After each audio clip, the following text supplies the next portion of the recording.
Hello, I'm Penelope Maver, and welcome to Earth Converse podcast, where we explore our relationship and conversations with the Earth, all in the hope of inspiring a deeper connection with ourselves, each other, and the Earth that is our home. And I'm just delighted to welcome back Ray Hillis, who I interviewed in episode 14.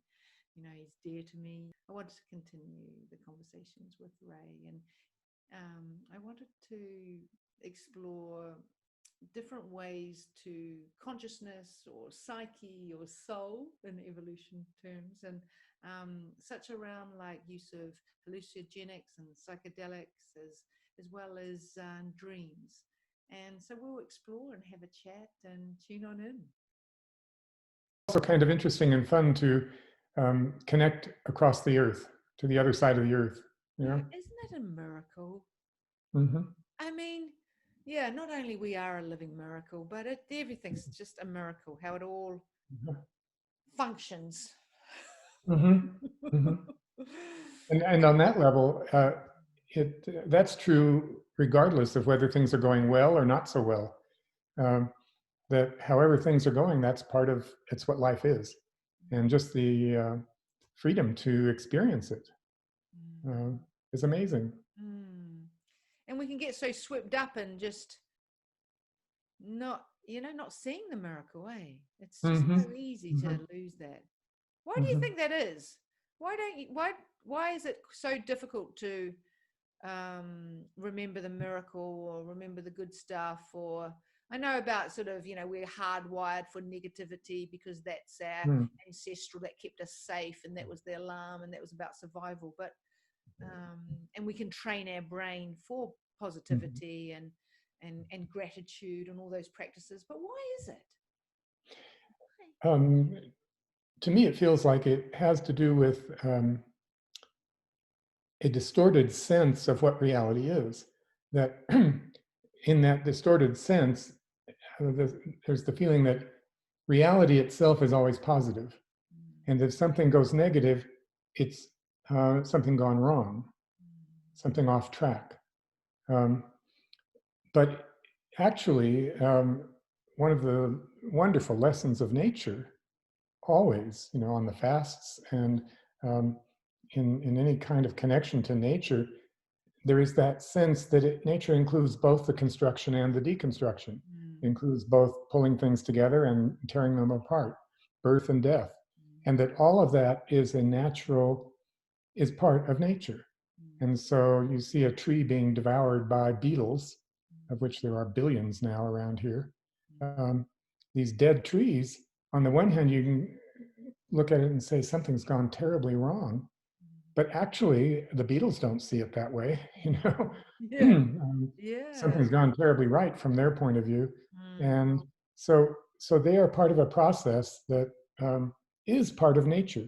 And we have to get back to an awareness of the full dimension of nature, that it includes both light and dark, and order and disorder, growth and decay.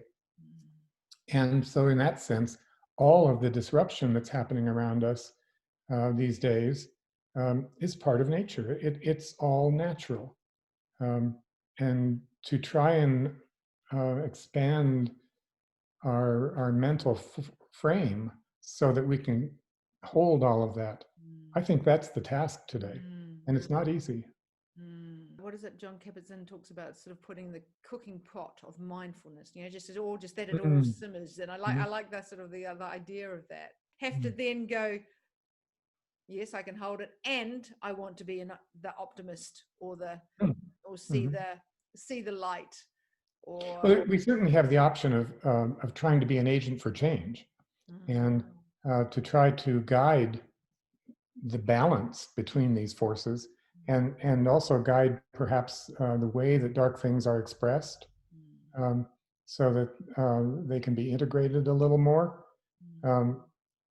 Integration isn't quite the right word, because integrating implies kind of getting rid of it almost. But balancing, finding the interacting balance. That's a good image.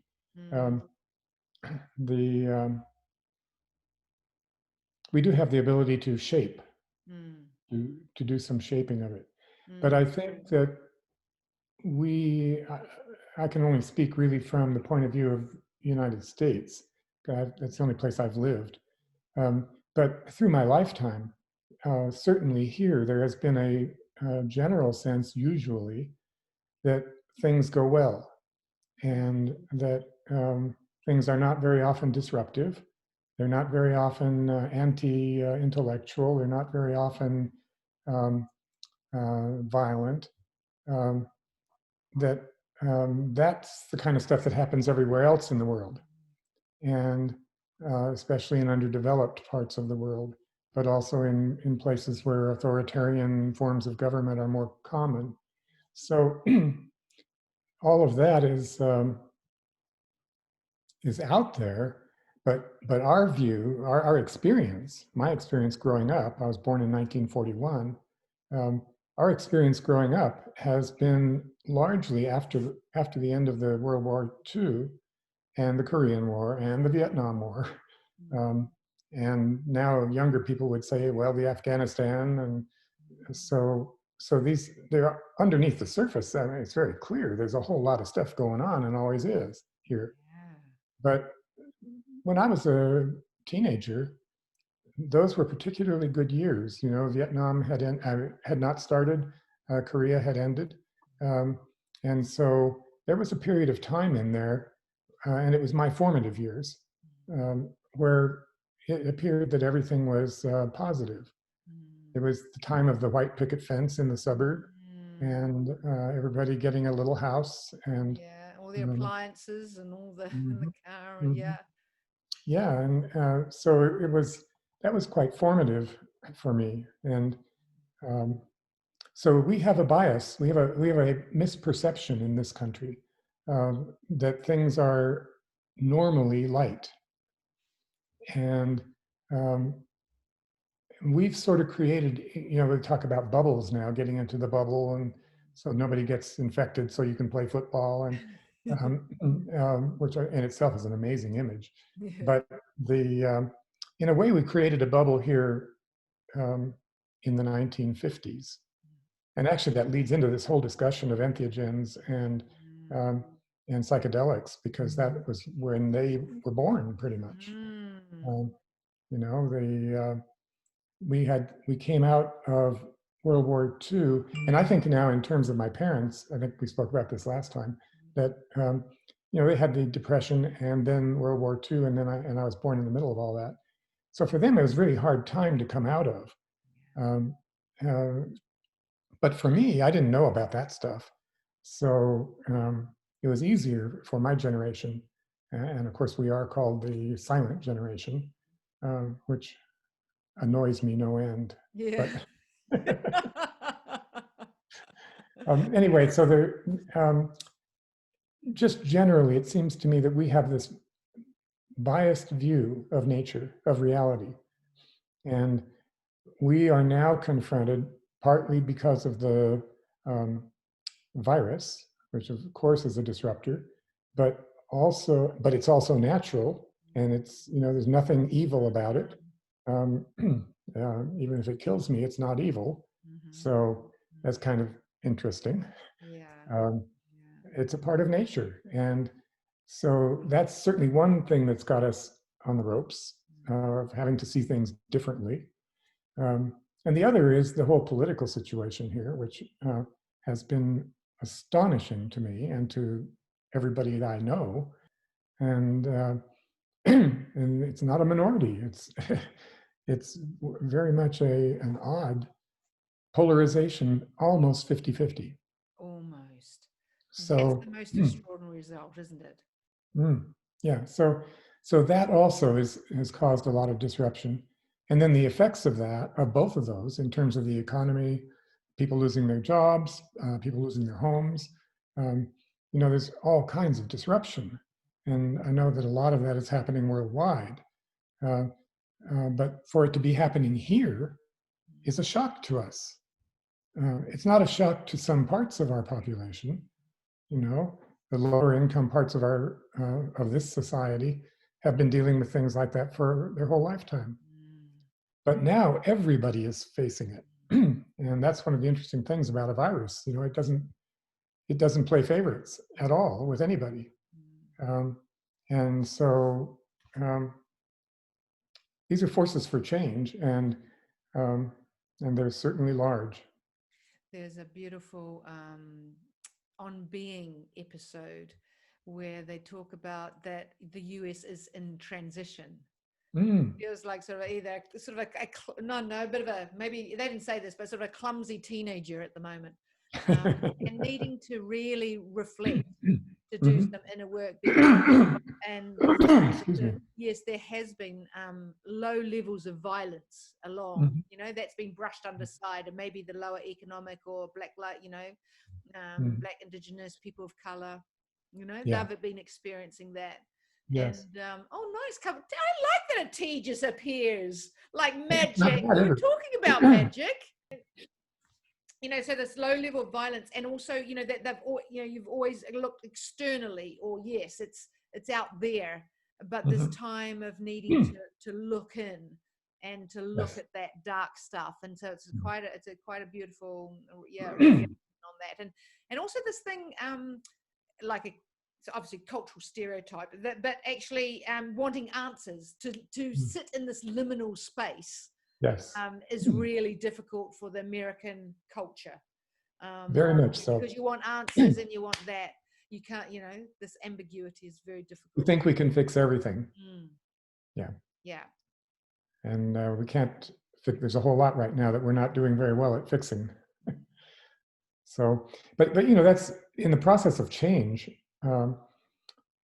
There needs to be a time of real disruption. Change doesn't happen peacefully.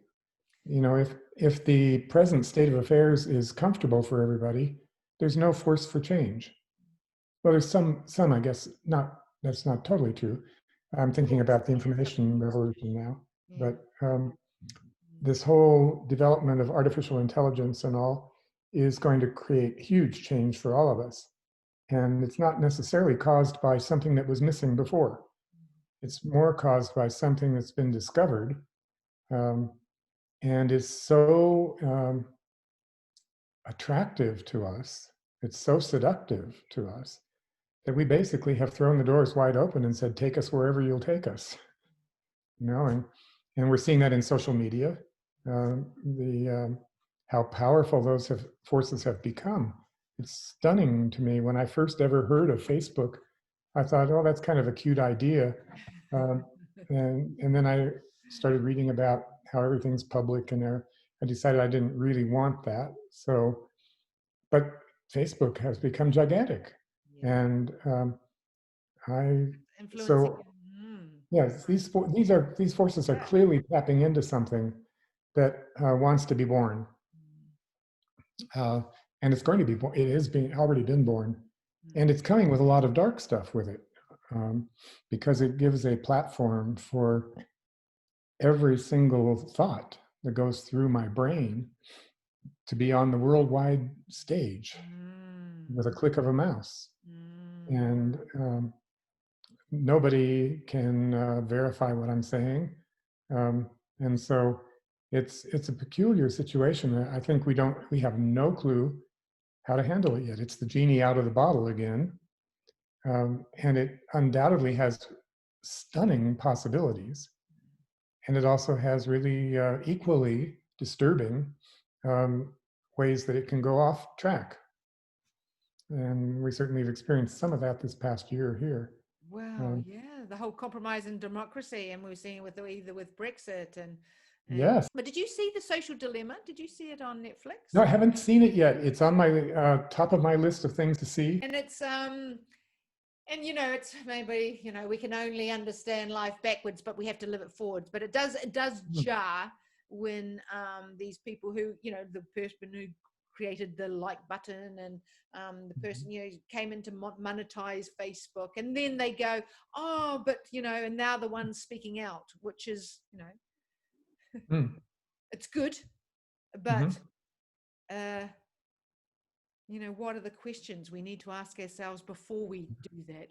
Do we actually intuitively know? There's some sort of, we don't know, but part of us pretends not to notice what's going on? Or do we go, actually, you know, once again, the technology, is that the right thing? Just because we can technically do it, is it the right thing? I mean, Well, it's it raises, like, you know, like yeah, Elon Musk, you know, I do believe, you know, like actually his, you know, his multi-planetary vision is really compelling. I like, you know, it's good to have options and the exploration of that. But just because to technically go to Mars, just because we can, it just frightens me. It's like, where's the discussion about what sort of culture, what sort of, how do we want to colonize that? Because that will be another, you know, another way yeah. to colonize. What have we learned about colonization? What have we learned about being a good explorer, you know, Good or question. a good visitor? What have we about creating the cities or cultures, or how we want to be? How do we want to turn up? Where are those conversations? Oh yes, and all of the energy and finances and everything that's going into that process, that endeavor, could be spent here doing other things Well, that yeah, could abundant. directly affect the well-being of humans and other creatures. Yeah. So, yeah, that's a good point. I Yeah. am curious, though, what Mars would be like. Oh yeah. I mean, I would, oh, yeah, for sure. I don't want to go. Yeah, yeah, yeah. And you know, But at like, that, well, that's the thing. I think he says, you know, as people go, oh, is there problems signing up? No, there's no, you know, like there'll be so many people wanting to go, and even, you know, you're not guaranteed to come back, but yeah, go for the adventure. That'd be incredible. yeah, Yeah, yeah. yeah. But then on the other hand, you can have adventures like that right here, Right. Yeah. which Right. also brings us around the psychedelic. Um, Wow. Yes. So I love that you want to engage in this conversation, because I'm really, you know, I'm really curious. I like Bill Plotkin talks about the hallucinogenics and the, you know, as a pathway to soul, and I'm really curious about that. I'm a little bit Bill Clinton, like, yes, I inhaled at university, you know, I'm sort of in that camp. But I've been always too scared to try hallucinogenics, you know, in terms of losing control. But part of me, yeah. So, you know, for millennial, for humans have always, you know, used ways to access different parts of their consciousness, haven't they? To and I also think, you know, about how does it access, you know, potential. You know, I think of like the movie Lucy.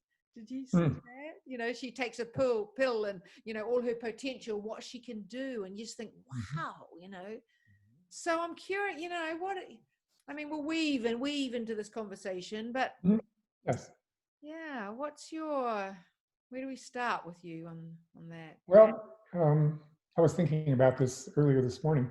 Let me start with a little history story of my life. So we were talking. I was 21 in 1962.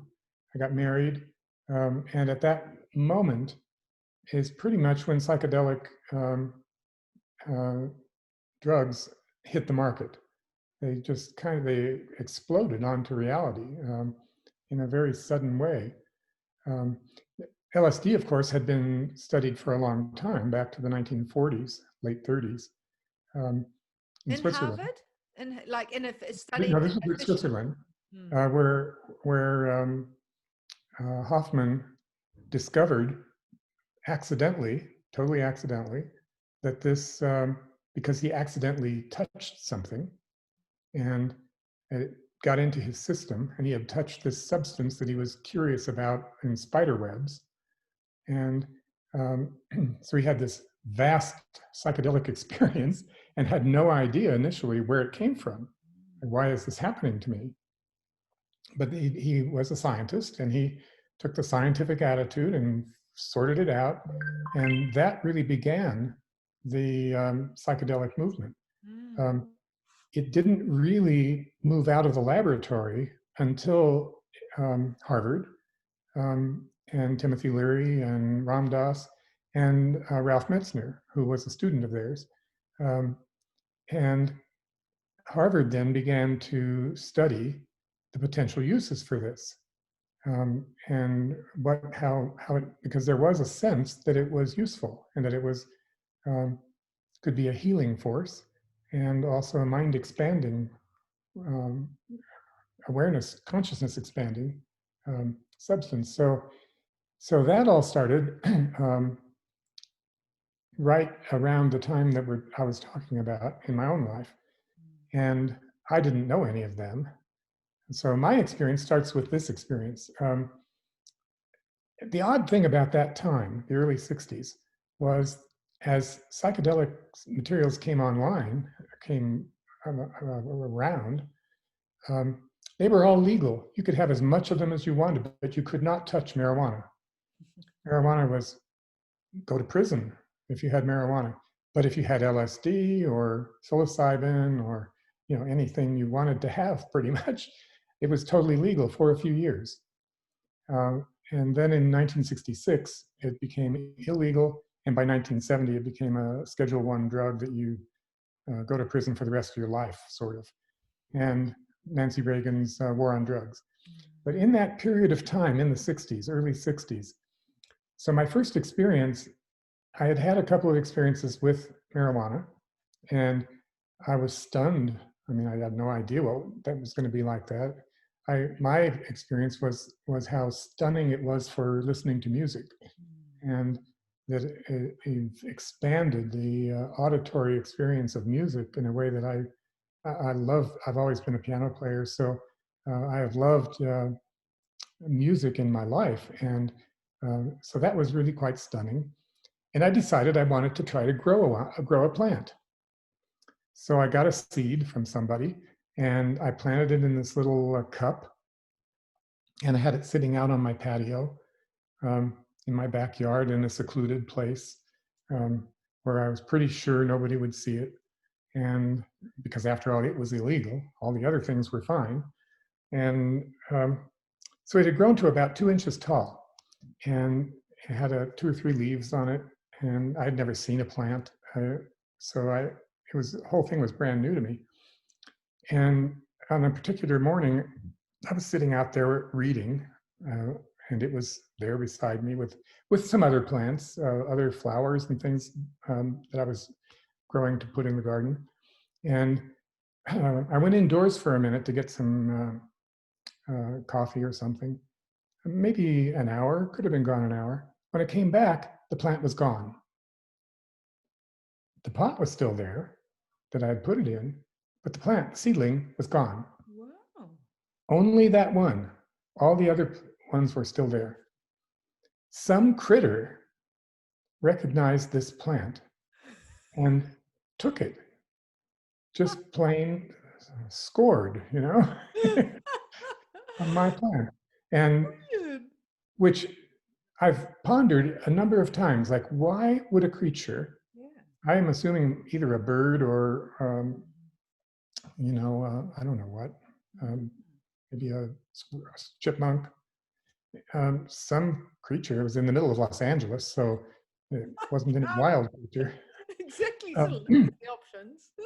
Yeah, so that kind of has stayed in my mind as a question mark.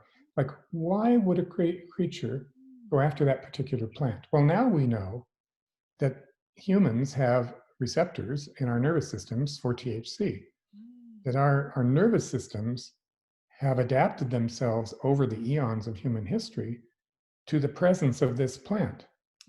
And we make use of it. We've made use of it throughout history. And if you read back over history, humans have known about the qualities of marijuana and also psilocybin for endless eons throughout human history, really. And so much so that our nervous systems adapted to it and created receptors for it so that it could affect us. So the effect that it had to be seen biologically by the nervous system as something positive, and that it wanted to have an ability to receive this substance. So we have receptors in our brains, and that's why THC is so powerful with us, because our brains know how to use it. And same. Yeah. Yeah. So anyway, that led me through a course of, I had a brief period of time of during the early 60s with that experimentation with all psychedelics. I remember an afternoon on a beach in Mexico um, where we were, a group of us were there for the weekend, and we had, I think it was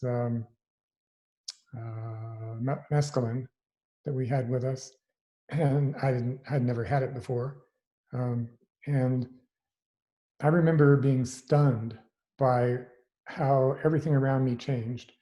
We were on the beach, sandy beach, and I started everything around me became altered. The sound of the ocean became the sound of a vast number of motorcycles that were racing around. Got something in my throat. Do you want to grab some water?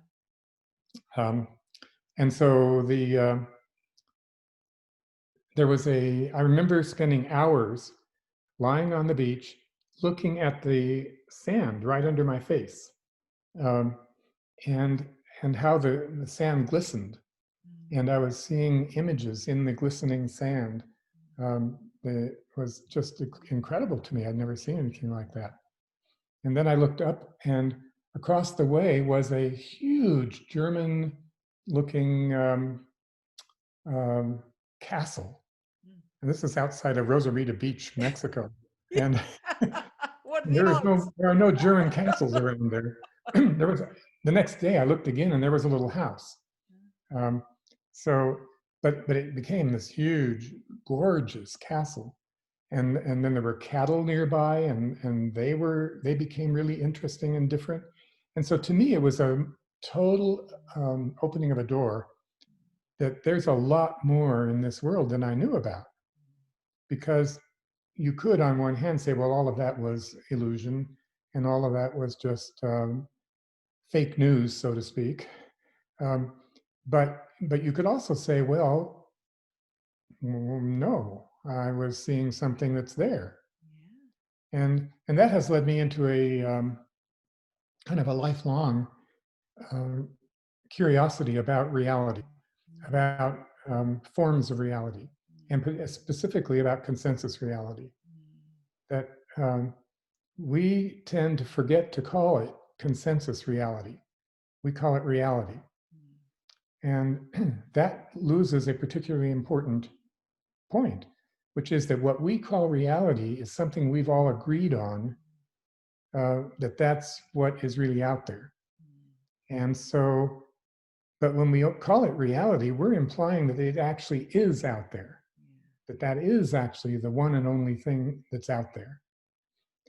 On the other hand, if you call it consensus reality, then you start into a sense of, well, but what about ideographic? Would that be the word?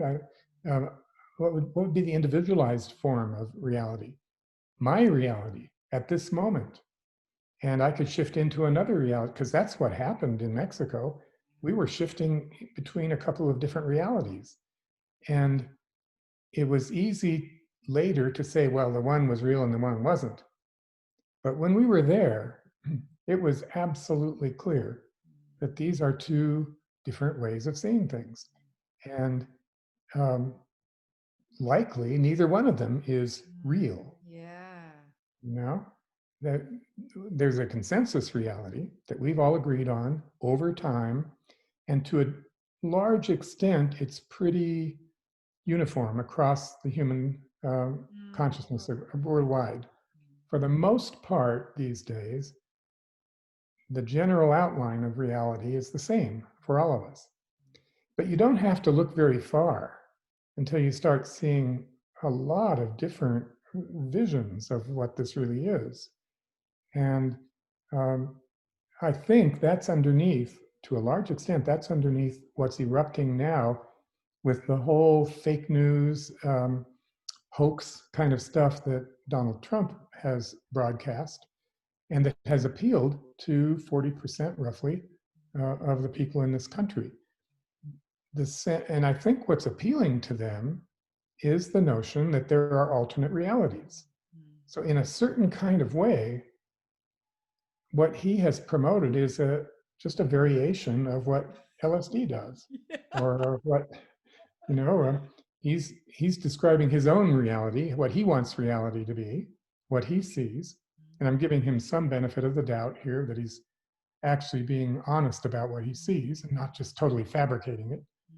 But let's, for the moment, assume that there is a certain truth to what he's saying, that he does believe that all of this stuff is fake, and that the true reality is something different. Well, that's exactly the same process that the psychedelic movement opened up for us 50 years ago now. It's amazing to think that it's been 50 years. So 50 years ago, we opened this door to the idea that what's really out there is relative to who's seeing it. And it's a variation on the theme of the if a tree falls in the forest and there's nobody there, does it make a sound? It's interesting, by the way, to look that up on Wikipedia. Just if a tree falls in the forest in Wikipedia, you get this amazing history of the whole notion of if a tree falls in the forest and what is it, what really is involved in, what's the question really asking. And the general consensus they arrive at is that no, it does not make a sound, actually. Apart from the philosophical argument, the sound has to be heard by an ear. You have to have a receptor that can turn that vibration into what we call a sound. The vibration would still be there. But the notion of a sound, no, it wouldn't make the sound. So that's moves into the question of flexible reality.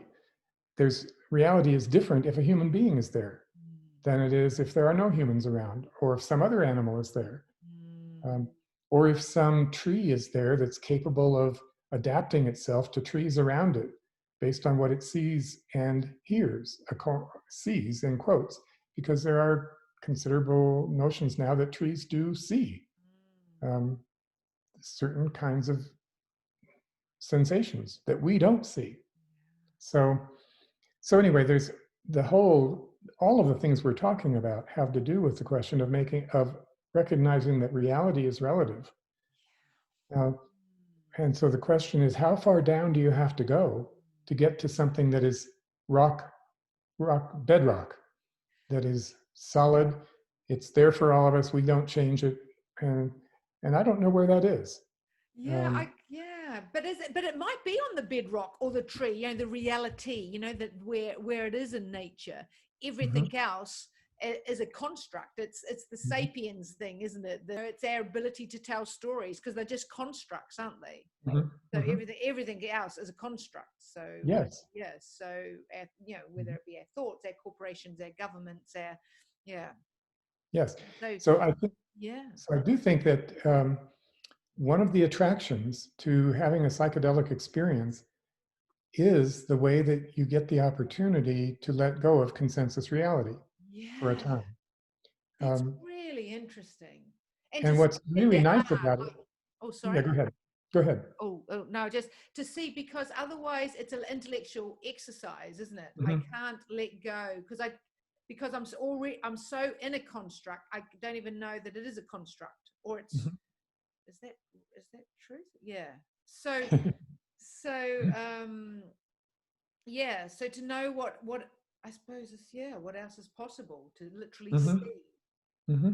There is something about the psychedelic experience that unlocks a different, I think of it as different windows. It's like a circular room, and there's something in this room that we want to look at, and we're all outside a circular wall, and there are windows all the way around the wall.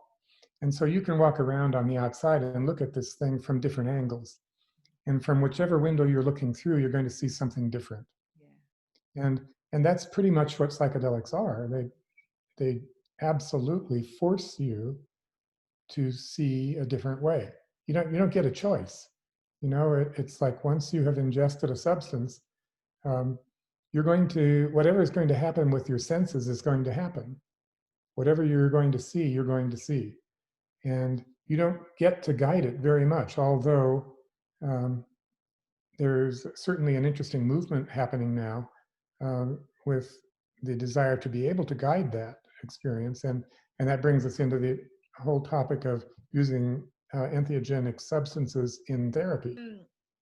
You need psychedelics to have that. Are there other ways? Oh, I think there are other ways. Psychedelic visions really feel concrete. Like they're really there. While you're seeing them, they're really there. You don't have a sense of, oh, isn't that an interesting illusion? You don't have that sense. When you move fully into the experience, you are in it. And if there is a giant mouse in the room, it's really there, which is what scares people. That because you can't step out of it, you can't pull the plug, you can't close the window. You're along for the ride until it wears off. And so there's been a lot of desire to titrate, to find out what sorts of, there's a lot of talk now about micro dosing, like with LSD, for example. Micro doses so small that you barely can feel them, but they change something in the way you perceive things.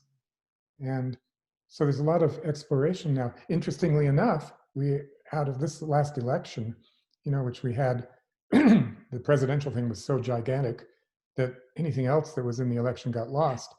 But Oregon, the state of Oregon, approved by 60% legalization of all drugs. Not full legalization, that's not quite right. Decriminalization of all drugs. So you won't go to jail in Oregon for having heroin or LSD or marijuana or anything. Wow. You'll get a traffic ticket. You get the equivalent of a traffic ticket, and that's all. And some drug, psilocybin, was actually legalized in Oregon for the purpose, for use in medical settings. So you can now have a therapist in Oregon. They have to get certified to be providing this service, but you can now in Oregon, you will be able to go to a therapist and have sessions based on psilocybin, and then interpret those sessions later, work with what you found. And it will be extraordinarily interesting to see how that goes. There's a lot of action in universities around the country of research now, because finally it's becoming legal again to do research on psychedelics. It wasn't even legal to study them in the lab. You just couldn't. So we've lost 50 years of understanding this process. So now we're moving into trying to understand it again. And there's a considerable acceptance now in the scientific community and more in the public eye that these are useful substances and that they are therapeutic, and that they can be abused, they can be damaging if they're overwhelmed, if they're prescribed or overdosed, but they also can be extraordinarily helpful with many conditions, including PTSD especially. And I think maybe that's part of the reason it's become acceptable to do the research, because PTSD is such a major problem now with returning soldiers and so on, who've experienced such horrible things. So we're at a time of real excitement, I think, in the opening of these doors again to find out what does it mean to look at reality as non-consensual, or to I'd rather say it the other way, to look at our sense of reality as being consensual, that's all it is. It's just something we've agreed to. Yeah, we've all agreed to the idea that the earth is round. Yeah. Well, actually, we haven't all agreed to that. Yeah. And so there's a slice of the public in this country even who are raising questions about that. And that comes out of the whole idea that in that segment of the populace is a feeling that science has dominated the definition of consensus reality. And that, and it's accurately true that from the point of view, for example, of the arts, like in the painting behind you, I mean, that's another reality. And I imagine that as the painter painted that in his consciousness, that scene was real. It wasn't an imagination. It wasn't an illusion. This is what he really was seeing. And so to be able to expand that out now, and of course it has a destructive side to it because there's no limit to what you can then say is real. And so this whole idea that QAnon has been thrown around lately here, the notion that we are in a vast conspiracy to hand power to pedophiles who will rule the world. Well, that's a kind of far reach. It's a very far reach, but it's just another possible reality. And so I think that if we don't catch the idea that trying to make reality a more relative thing is what is underneath a lot of this, we're going to miss the boat. If we want to go back to consensus reality, good luck. Social media don't support consensus reality, you know, in the general way. Anyone's idea becomes reality. Anybody can tweet anything, and it's real. So the algorithms, you know, yes, can group nicely, can create try to create some consensual realities. Right, and certainly we need a consensual reality, because otherwise, if we're each in our own realities, we won't be able to coexist.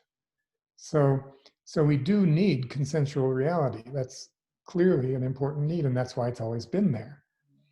But we're in a kind of a reset moment, which reminds me of what I see in this thing behind me. Yeah, go on, tell us the story. What I see in this Indonesian headdress, to me, it's got this, this is like the origin, this very deep red core is kind of like the lava in a volcano. And it's unformed, it's waiting to burst into form. And then it moves outward through increasing levels of differentiation until you get out to the extreme tops where it's fully differentiated, 100 or so, different shapes, different colors, each one speaking something about its own truth. And so that process of going from a deep, unformed substance into form is what I see in this. Now, that's only half the process, of course. The other half is that then, if there's going to be a new emergence, that has to be let go of, and we have to go back down to this unformed substance again, so that we can have it come forward in a different way next time. And I think that's where we are right now. We are having to let go of this beautiful form we had at the top. Well, it wasn't always beautiful, but lots of it was. But at least it was familiar. It was the world we knew. Now we've somehow, through that process of deconstruction, we have moved back down into the original substance again. And it's beginning to send up shoots. So that process is an always moving process, but it hasn't moved a lot in the last 100 years. And so we're now catching up with really rapid change.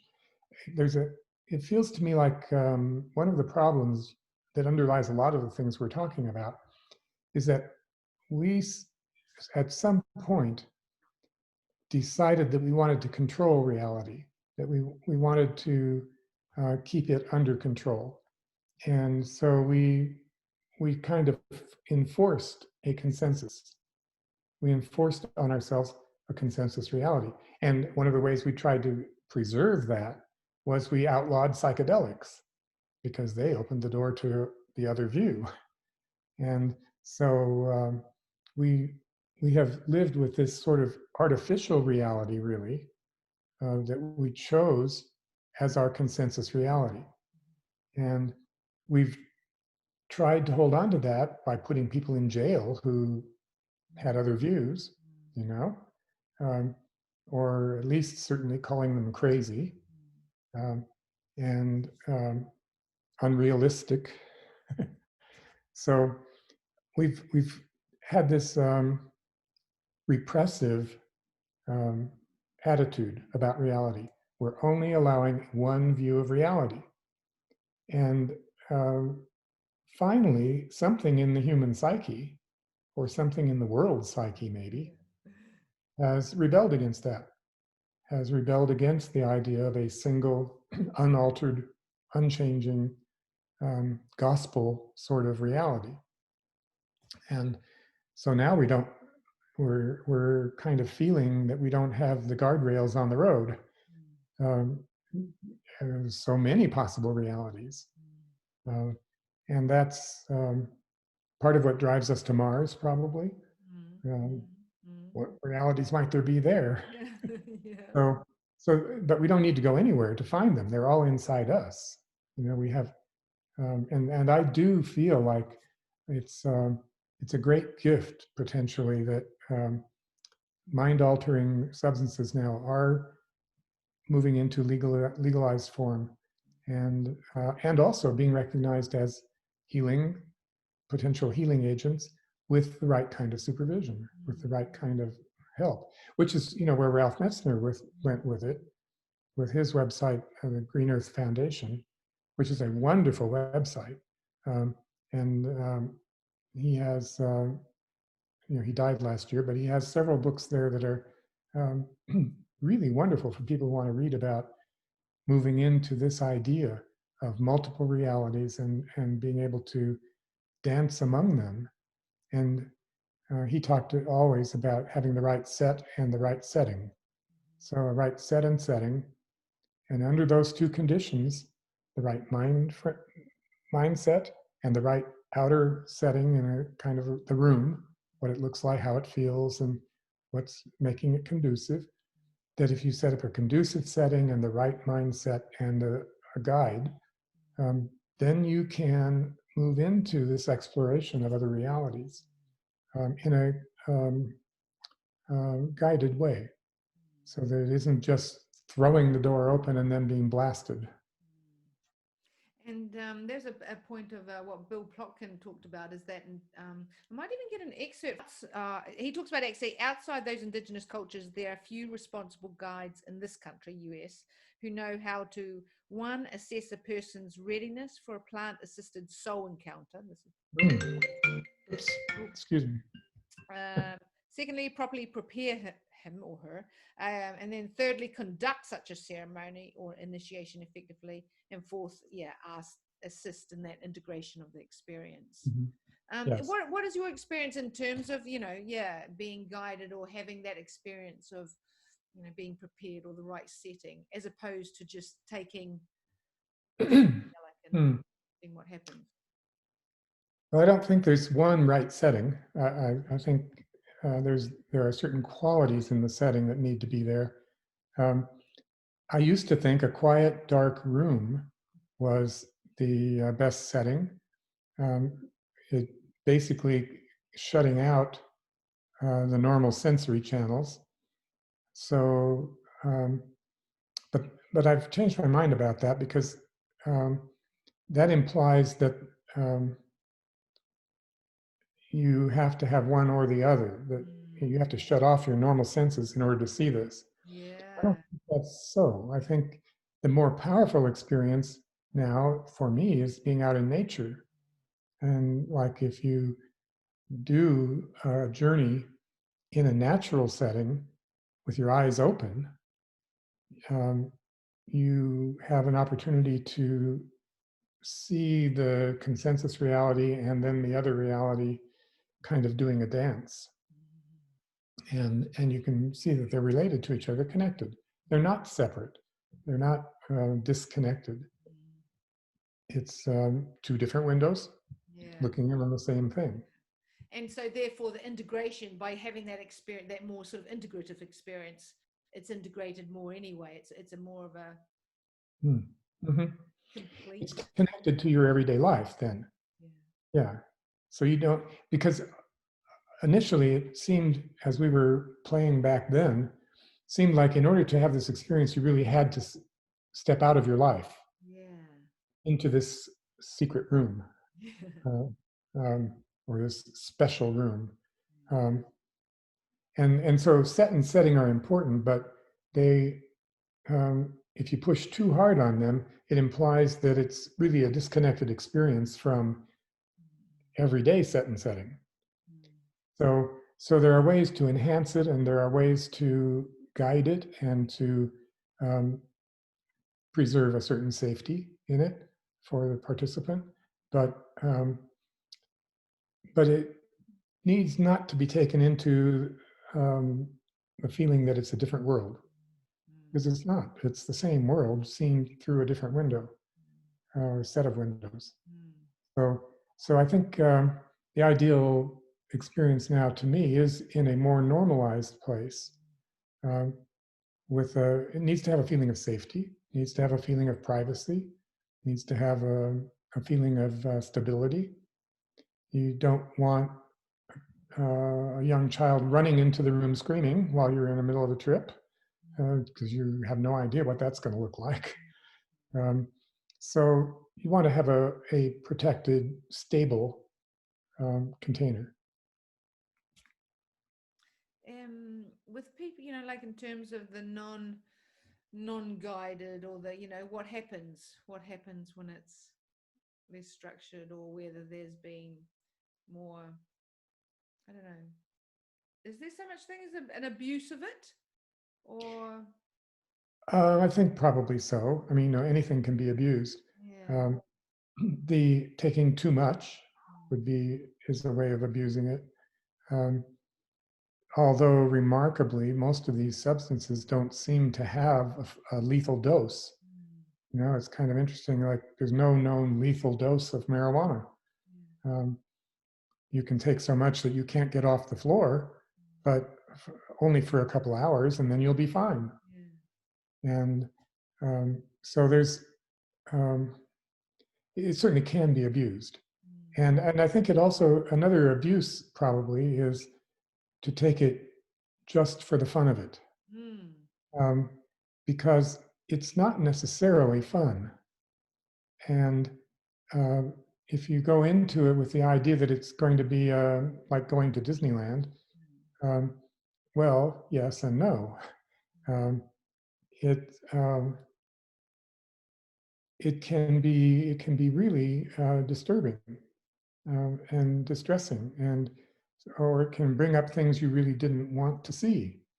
And so to approach too casually into that experience, I've had friends who were given mushrooms by some friend of theirs, and they went out and went into the woods and decided to take them and see what happened. And they were way stronger than they expected them to be. And they just basically had to hold on to their tree they were sitting by for several hours, because it felt too dangerous to even try to move. And it was, I think they were pretty scared. They had had enough experience with lower doses, so that they knew it ends, it comes to an ending. This experience is temporal, and you're not there for the rest of your life. And although the feeling at the moment could be that you are, that can be pretty frightening. So it can be, it can be abused by not being knowledgeable and going gently, going gently into that dark night, so to speak. With awareness. And in terms of the damage, like after that, or can it be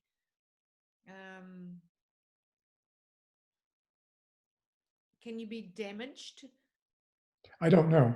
And so that's something I really couldn't speak to. Like, is there a place where it could be, there could be a large enough dose that it causes physical damage?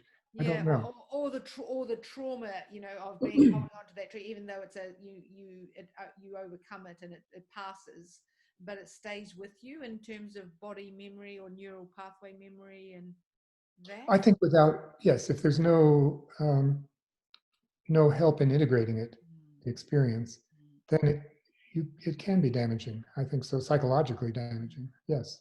mm. Mhm. Because of that non-integration, and because it's, which goes back, I mean, sort of the seriousness of the skill of the guide, or the skill of the set and the setting, or Absolutely. You know, if we look back at the history of vision questing um, throughout humanity, there's always been the need for a guide, and the guide has always been seen as having the ability to set the limits, to create a safe space, and to help shepherd the person through the experience, whatever happened, uh, being able to integrate it as it goes along. And I think that's an ideal setting, to have a guide who's with you one on one, and who is staying in so-called consensus reality himself or herself, and experiencing what you're experiencing through your account of it, and then helping you work with it. I think that's, and I think that's what, you know, what they have in mind in Oregon when they're now, yeah, you do psilocybin legally if you have the right guide. yeah. And so, do you think, in terms of it's will be particularly used for the healing? Because that's one thing, and then there's something about, will it be a good idea for all of us to have it to enhance our consciousness, and then we'll Mm. realize our, our political systems and our economic systems and our governmental systems need a good change. You know, like, well, in terms of fast tracking our consciousness. Can you imagine that? Imagine that there certainly will be lots of experiments, and I think what's happened legally in Oregon will expand across the country. You know, we're seeing that happening with the marijuana legalization process here now.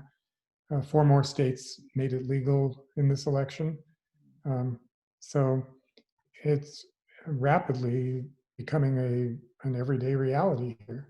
Um, I think it's almost half the country now that has legalized marijuana. Um, I think the same thing will happen with psilocybin, um, maybe a little bit slower because its effects are stronger, and they produce more of a disconnect with the consensus reality during the experience. For the most part, with pot, you're still in touch with ordinary reality as you experience the music having a different sound, or touch feeling warmer or different, or more erotic or whatever. Um, with marijuana, it tends to be a variation of normal sensation, a heightening of such a sensation in some certain ways.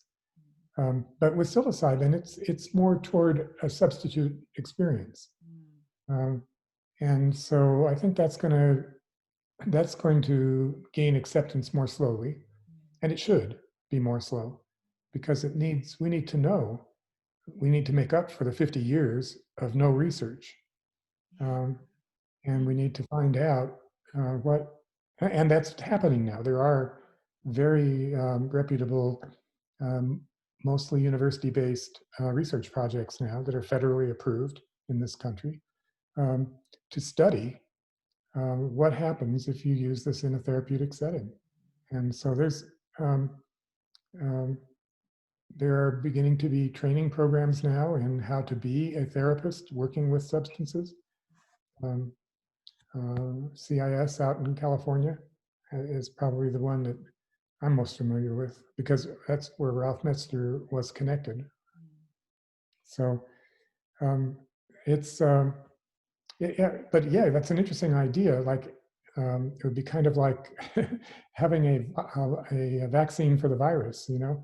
So you could get this vaccine and you can give it to everybody, to have a different relationship to the virus. Yeah. Well, you could have a psilocybin that you give to everybody in a certain dose to alter consensus reality. Yeah. It's I an mean, interesting idea. Sounds yeah. like a good novel, I'm sure somebody's written it. I'm really probably. curious about what that meant. Like, and it's sort of a little bit like we were saying about the technology. Just because you can doesn't mean you should.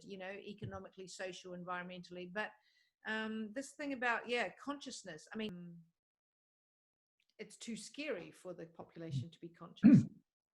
There's certainly that.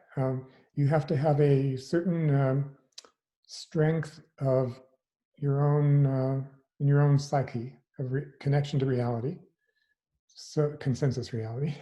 You have to have a strong enough connection to consensus reality that you can let go of it, knowing that you can get back to it. Because actually, you do have to be in touch with consensus reality in order to function in society. Well, yeah. Otherwise, you're in a mental hospital somewhere.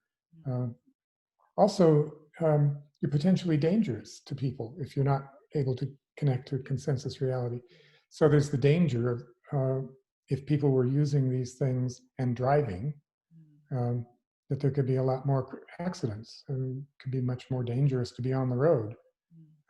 Although interestingly enough, there has not been much of an increase in traffic accidents with the legalization of marijuana. There's quite a number of studies of that now. And it seems that when people, for the most part, get high, they don't want to be out on the road. Exactly. They don't want to be going anywhere. They want to be sitting enjoying listening to music. Listening to music. Yeah. So it's but there is the potential that a person could go out and get in their car and take off and be very dangerous to people, other people. So certainly there needs to be a lot of awareness of how to set, again, the right set and setting. And probably if you're taking something that modifies your sense of reality, you probably shouldn't be out moving around where you could hurt people. Or you could get hurt walking off a cliff, So it's obviously there's a need for regulation. Which of course nobody wants. Nobody wants regulation. And that's part of what the whole fake news thing is. Don't tell me what's real. Don't make me wear a mask. I'm not going to wear a mask unless I feel like wearing a mask. And nobody can tell me to wear a mask. That's a very strong message around here now of 30% of the public. A third of the public doesn't want to wear masks because they don't want to be told what to do. And so you can imagine then what if people were widely using powerful psychedelics in public, they wouldn't like to be told not to. So there's a lot to think about. Yeah, there is. In terms of your experience, so you having them, so you're seeing different realities, and so you take that with you. So that opened a door, and then so what happened there? Like what happened then? So it was able just you walking around knowing that you can that there are gives you, as life went on, sort of different ways of looking at the world because you've had this previous experience. Like it stayed with you. Yes, I think that's right. So I've often said and thought that once you've had an experience that's facilitated by a substance, you really don't necessarily need to do it again. If you come back from that experience with an awareness that that is a reality that's really there and it's inside you and that you can tap it, then I think there is the potential to reach a similar altered state without a substance. And so, mindfulness is certainly a way that people move in that direction, to be able to alter their reality without a substance because you know how to do it. So yes, I think the great value of these, besides the fact that the recreational side, there with the proper dosage and the proper safety and all, it's fun. often is a fun experience. Yeah. And so people, it is a recreational thing uh, under those right conditions. But it's a very slight jump in dosage or setting or whatever into something that's not fun. And uh, so, so yes, there, I think there'll always be an interest in it in a recreational way. But to think of it in terms of in a healing way, um, then I do think that there's the potential to discover that this so-called reality thing is not as locked in as we always thought it was. We were taught it was. I'm kind of fascinated by the idea that since schools are closed right now, and you know there's homeschooling, Yeah. but that's not anywhere near the same thing. Um, I hear of people in families with 5 kids doing all their homeschooling on one telephone, you know, one cell phone. Whoa, how that can't be very substantial. So I'm fascinated by what is going to, how is that going to change children's connection to reality, Yes. consensus reality? Because in a way, I think they're not going to get trained. Where do they learn about reality? In school, Yeah. largely. Well, they also learn by walking around their house. But um, school is one of the major jobs is to teach children consensus reality. So these kids are not getting taught consensus reality now for a few months or more. We don't know. And so I wonder, what will the effect be? Will there be then in this upcoming generation more of a looseness in their connection to consensus reality? Will there be more openness toward variations? And the danger of that, of course, is that we open the door to the whole conspiracy theory place, which is all about other alternate realities. And so those have the ability to gain traction as we loosen our connection to the one consensus reality. So there's going to be a lot of need for processing. How do we manage that? Um, so it's going to be, that's going to be all very interesting. Yeah. And all of that, of course, is amplified multiple times by artificial intelligence. And I am just amazed at the things my phone does now. And it does them without me knowing it can do them, which is a little beyond them. So, like when I walked in the door last night and got this emergency message. Yes. Whoa, I didn't know you were plugged into an emergency service. I really didn't. And I wondered, how did they get my number? How did they know? So there's this is this is a speeding train that is we don't know where it's headed, and that is a little scary. We don't know where the track goes, and um, there's marvelous things about the fact that you and I can talk this way across, you know, the opposite sides of the earth practically, and feel like you're right here in the room. Is really that's wonderful. Yeah, yeah. And the potentials of traveling without ever leaving your room. Well, really, you know, like how can you imagine? Yeah, your parents thinking that we could do this. I mean, when they would, you know, wouldn't have even had No, a phone. I mean, it's tried, you know, to explain that. That's Oh, phenomenal. I often wish that my dad could be alive for just one day. I Yeah, would just love to show him my cell phone yeah. and all the things that it can do. I mean, He he'd be amazed. well, yeah. If we're, yes, He'd be he's really, thrilled. yeah. No, it's incredible. In terms of society's attitudes, I just read an excerpt from Bill Pocklin's. Are psychotropic plants necessary for soul encounter? Definitely not. There are many other equally effective pathways to soul, as I hope this book conveys. The legal and widespread readoption of psychotropic substances as soulcraft aids will have to wait for changes in our society's attitudes, which may take a long time, and the emergence of a new generation of soulcraft practitioners who understand the subtleties and ceremonies of the spiritual use of the substances. This has already begun in a small way, but you won't find these practitioners in the yellow pages. Mhm. Mm. Sure, I totally agree with that. Yeah, that just feels absolutely right.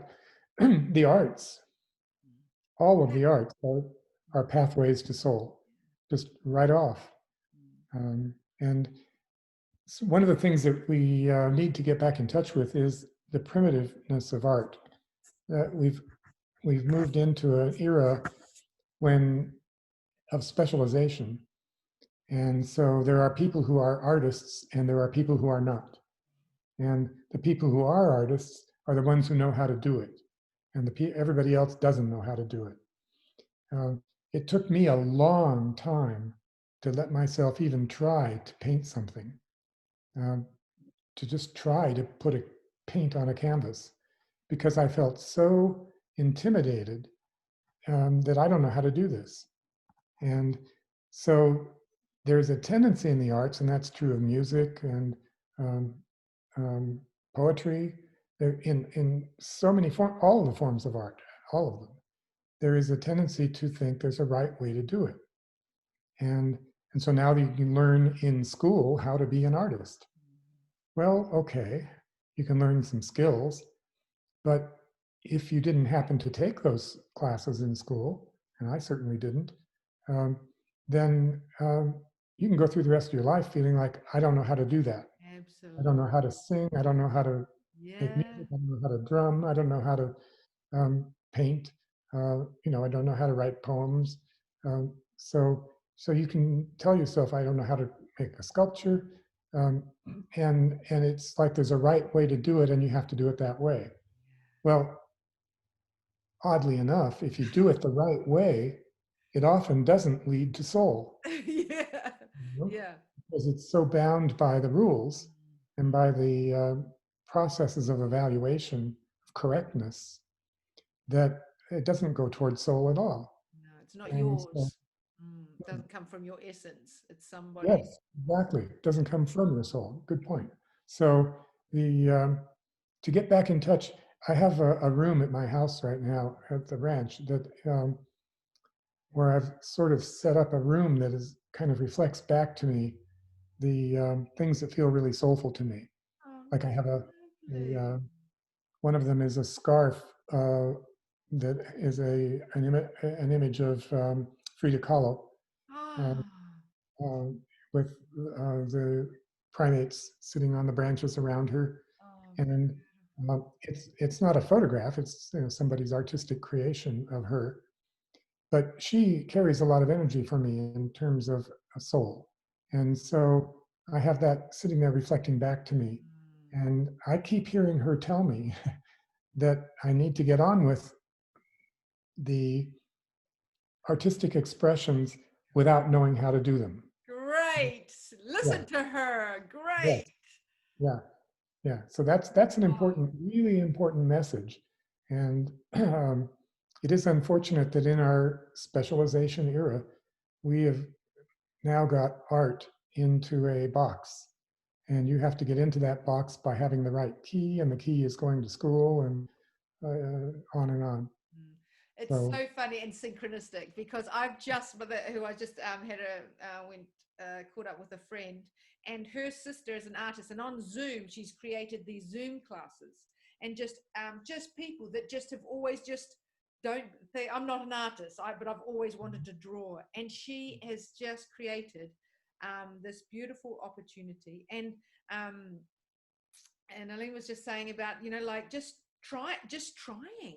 And her husband is even doing it. He goes, I'm an engineer, and I'm not an artist. He's creating these beautiful images, and actually all of them. One of the exercise was to do a Frida Kahlo. So yeah, she was showing me all these pictures of Frida, of different people's interpretations, and just this sort of, and she just said, like tapping into part of her, that it was just sort of literally that creativity coming alive, and just so fulfilling. But really, she's 50 something, and getting over those beliefs. I'm not that, I can't do that. Yes, and certainly getting too tightly locked into consensus reality prevents exploring art. So, because one of the main dimensions of the artistic process is letting go of consensus reality and just doing whatever you see. these subjects are all linked. Well, going back to your feathers, one thing I'm sort of kind of interested is so about this article. So in 2016, it was like it or not, smart drugs are coming to the office, and this was a Harvard Business Review. And I was really struck by this article saying, you know, there's cognitive enhancing drugs. You know, they are proven to improve your ability for creativity, decision making, ability to plan, and it was just like, you know, they were saying it's highly likely that your boss has them, or that these will be part of part of an accepted culture.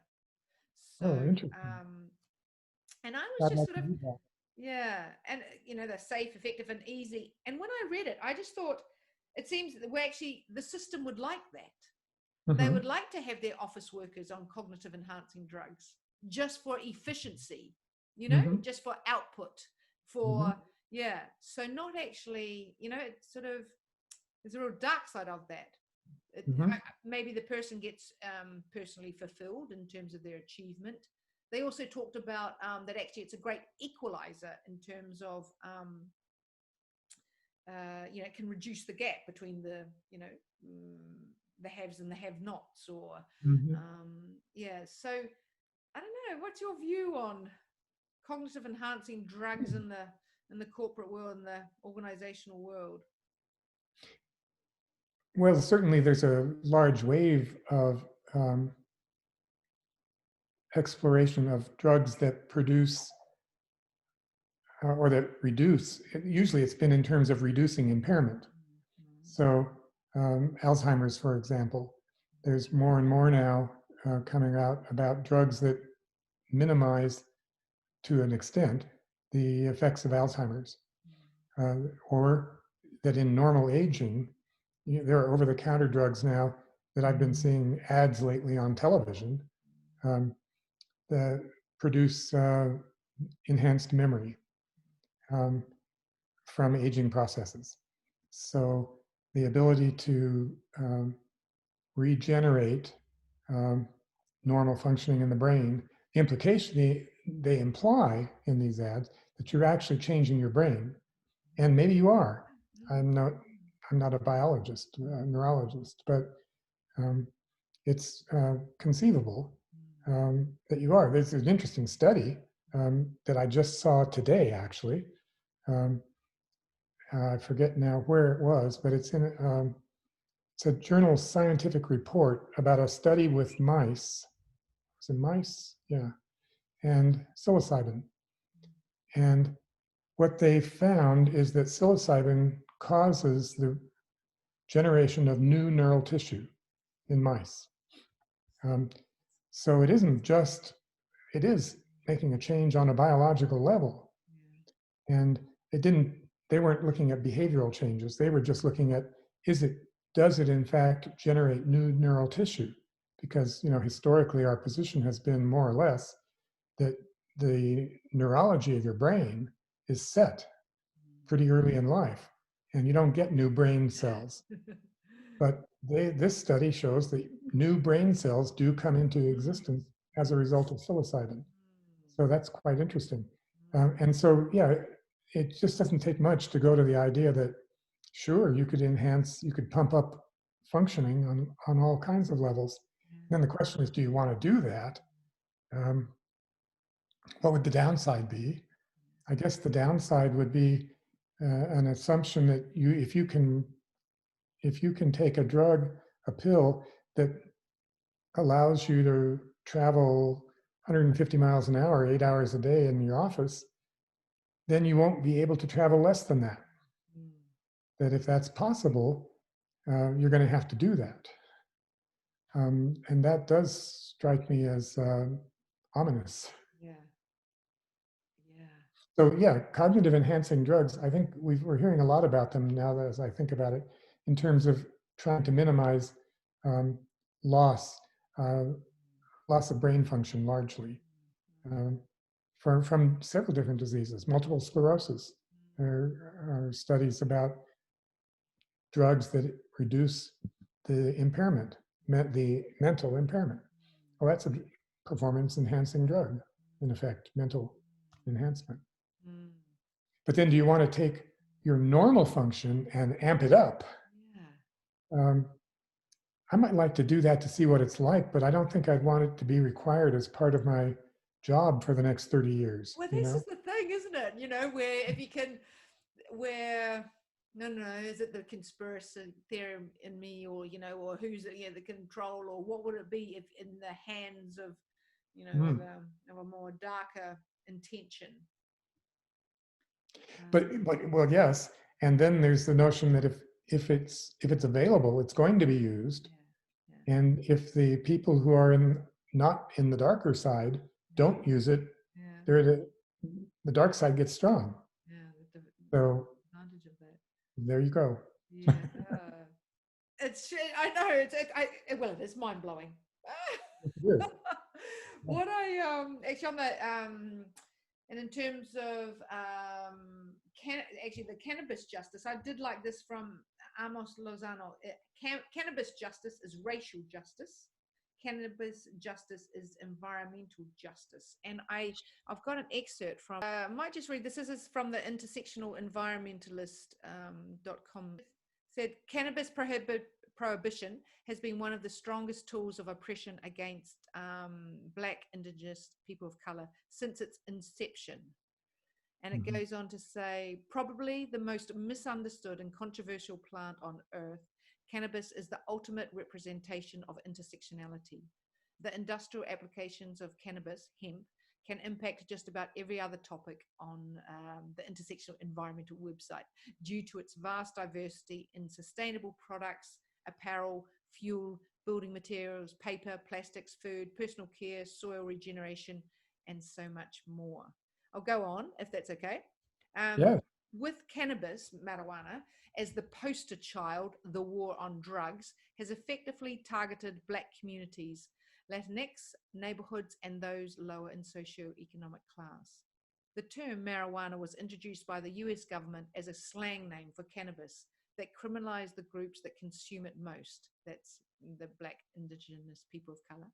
This was a bonus as the real intention was making industrial hemp and subsequently all its sustainable products illegal and kept from the US marketplace. Now that cannabis law reform is sweeping the nation, the industry is being underrepresented by people of color, and bills are being proposed that legalize the plant with implications that continue to create advantage for the more affluent population. It's vitally important that we educate ourselves about American hemp history, hemp users, and proper marijuana usage and support cannabis law reform that frees the entire plant to be used to help reverse climate change while properly giving those who have been affected most by its prohibition the fair business opportunity. That's from Amos Lozano. Yeah,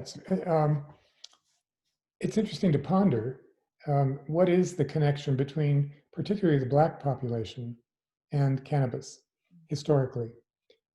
If we go back to the 1920s, it was Black jazz musicians who really popularized pot by making it so integrated with their music. And so you can certainly see there's a connection to the Black population that goes all the way back to the beginning of the arising of awareness of marijuana in this culture. And you can ponder, well, why then has it continued to be a more, I don't know how to say this exactly right, but to be a more fundamentally accepted part of reality for Black people, for a segment of Black people, certainly not all, than it is for many non-Black people.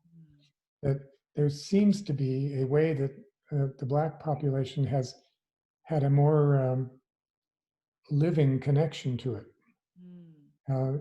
I guess one could argue, there's so many possible arguments as to why that might be. One might be that if you live in an underprivileged community with fewer and fewer ways to move forward, then moving into an alternate reality Yeah. is a relief. It's a Yeah. relief from the A more nice painful. alternative. Yeah. Yeah, so it's like consensus reality at that point is very painful, is more painful. And so the desire to find a way out of consensus reality that doesn't disrupt your life a lot.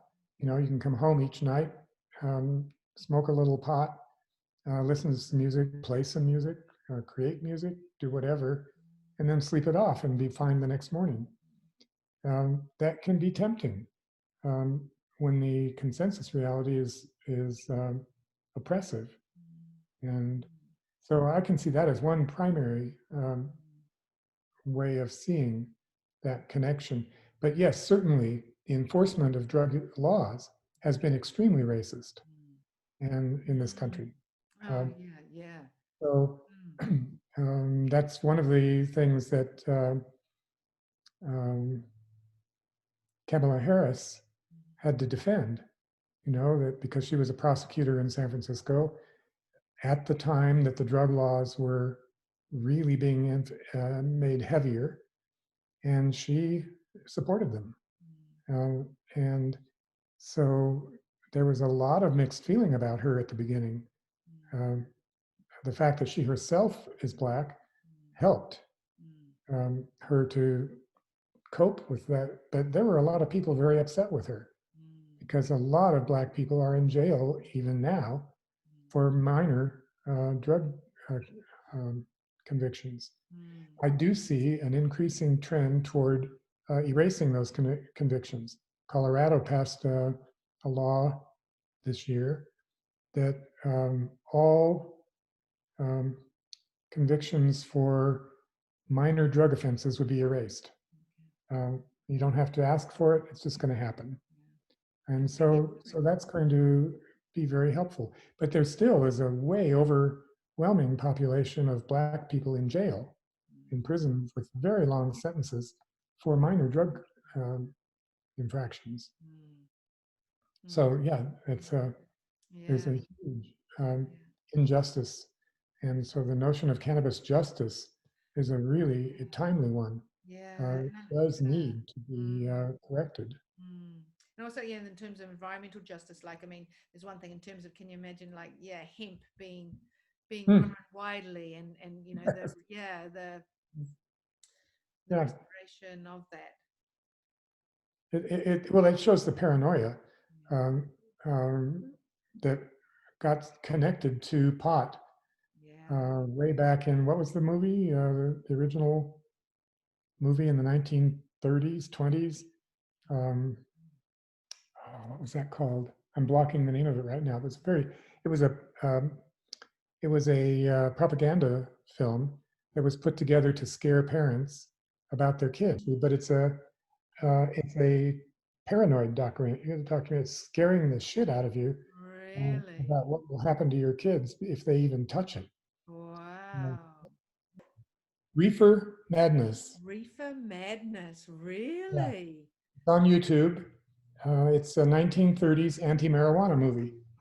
And Wow. when you watch it, you can absolutely see how it terrified parents. Yeah. 1930, right in the Depression, things are really hard, and their kids are getting this drug. So, yeah, reefer madness is what caused the whole anti-marijuana movement. Really? That led it to it being illegal all the way into the 60s when psychedelics were still legal. But the prejudice against marijuana, and I do imagine that some of the prejudice against marijuana was racial, in that there was a perception that it was being used more by Black people. So that the threat, unquote, was coming more from them because they're the ones using it. Yeah, okay. So, Yes, for sure. and that I'm sure that, you know, when you see Reefer Madness, you can see it's kind of, it really takes a hit at, takes a swing at jazz musicians who have to get high in order to play, unquote. Wow. Created consensual reality, I guess. Yeah, Yeah. yeah, it absolutely did. And there's, as I recall, I might be inventing this, but I think that the opposition to marijuana was largely among the alcohol industry. Yeah, Not the yeah. competition. Yeah, yeah, that would not surprise me. I think there's some truth to that. I'll have to look it up. Yes, that's. Oh, right. I've got a quote from Bill Plotkin. Through soul-centric dream work, dreams can have the same transformative effect on the ego as a thorough immersion in nature. The inner wilds of dreams and the outer wilds of nature are our most powerful allies, teachers, and guides in our maturation and initiation. Mm. Yeah, I absolutely agree. Um, dreams are the central aspect of Jung's work, as in terms of how one gets to know one's own psyche. That dreams are the primary vehicle for that.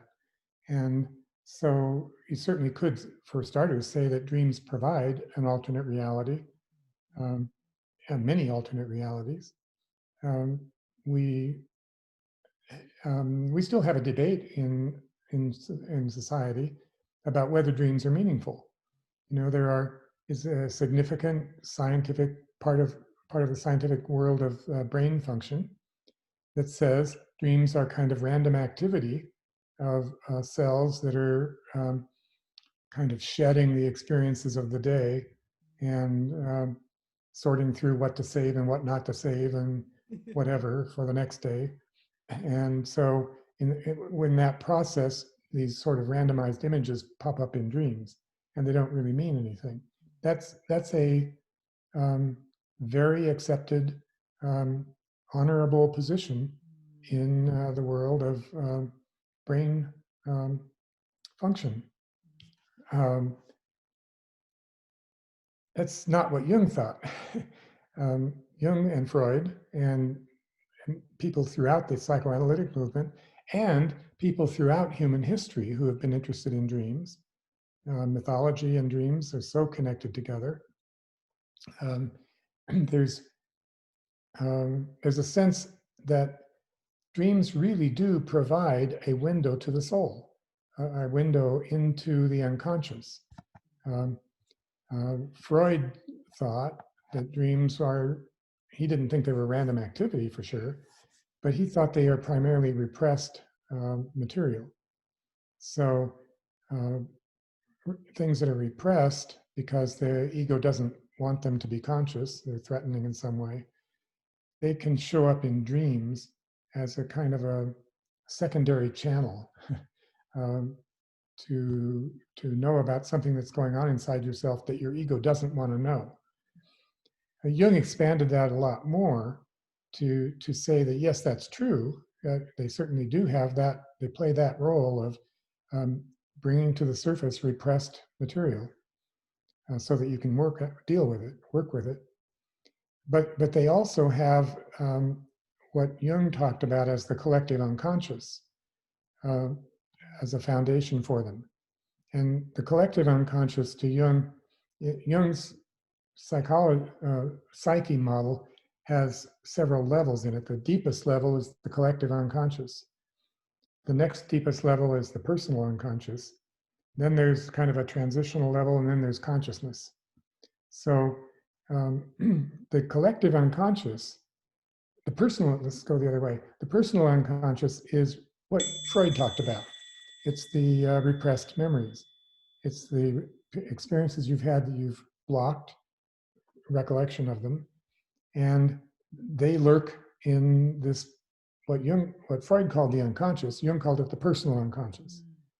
And so they are the closest to the surface level, and working with a therapist or working with art or working with your own processes focused on them, you can bring the personal unconscious into consciousness.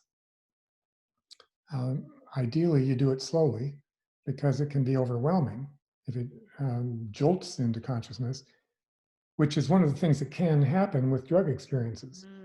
And so one of the risks of psychedelic drugs is that it can open the door to the personal unconscious and it just floods you. And so that's one of the reasons why people like to think about doing it with a therapist. But beneath the personal unconscious is then the deepest level, the collective unconscious. And this is a level of, basically, it's similar to instinct.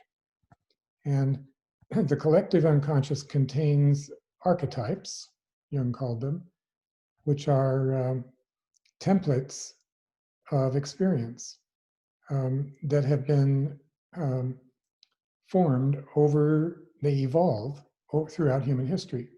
So as based on the common experiences that people have had, gradually these common experiences, if they're common enough, they form an instinctual pattern in the psyche that's present then in all of us. So whereas a personal unconscious is unique to each of us based on our own experiences, the collective unconscious is collective. It's the same among at one level, at the deepest level of the collective unconscious, it's the same for all of humanity. These would be the most fundamental experiences. The notion of a mother, the notion of a father, the notion of death. You can pull together several dozen deep instincts that we just thought, if you're a human being, you've had these experiences, just about. Occasionally an exception. Occasionally you don't have a mother that you remember, but you usually have a substitute who fills in the mother role. There's a need for that. So these deep collective unconscious archetypes, they're the same for all of us. Then there's a next layer up, which are more culturally influenced. So there's a level of the collective unconscious for Western civilization, and another for Eastern civilization, and another for primal societies that still exist around the world. And so the collective unconscious contains these instincts, or archetypes, he called them. And these archetypes shape our experience of the world around us. So they shape how I see what I see right now. And they, therefore, tend to support the part of consensus reality that has endured the longest. So those aspects of consensus reality that have been there forever, agreed upon by most of us forever, those are archetypally structured. And they're going to be really hard to change. And they're really hard to step outside of, because they're really strong and deeply rooted. So dreams become one of the primary ways that we can become aware of all of these levels. Certainly dreams can stir up personal memories. You can have dreams of your own childhood and dreams of what happened in your childhood. And so that's dreams that are largely in the personal unconscious, helping raise that level of consciousness. Because the general sense is most of what's in the personal unconscious was repressed at the time it happened because we couldn't deal with it. A great proportion of it came in childhood. And we didn't have a strong enough ego to be able to cope with those memories. So we put them into the personal unconscious. Now, we are impaired by them being in the personal unconscious because it means we're not aware of them. So there's a part of our own nature that we're not aware of. That's not good. But also, to keep them unconscious requires a certain amount of psychic energy. Yes. So we have to repress them. Yeah. And that energy to repress them is taken away. Jung agreed with Freud that there is a limited amount of psychic energy, limited amount of libido. And if you use some of that libido to repress painful memories, it's taken away from other areas such as creativity or erotic activity, or ways of relating to life now. So the emphasis in Jung's work was to create more free libido, libido that is, but you can't add more. The notion that Freud proposed was that it's a limited amount, and you're born with an instinctual amount. We all have different amounts, but it's instinctual for us, and we can't add to it. So the only thing we can try to do is not waste it. And to the extent that some of it's being used to repress painful memories, that's kind of a waste. Because now, as an adult, I can handle those childhood memories. I could handle those things that my mother said on an off moment, or whoever, whatever. Those things that become huge in their influence on us, but they really don't need to be anymore because we're not a 4-year-old anymore. So the role of dreams then, ideally, Jung said, is to bring these things to consciousness where we have an opportunity to say, oh yeah, I remember that. And oh, that's not so bad. I don't need to repress it anymore. So that's one level of it. But then with the collective unconscious, there's a much, what would be the right word? I'm not sure what the word is, but a much deeper rooted reality that's being formed and presented into dreams.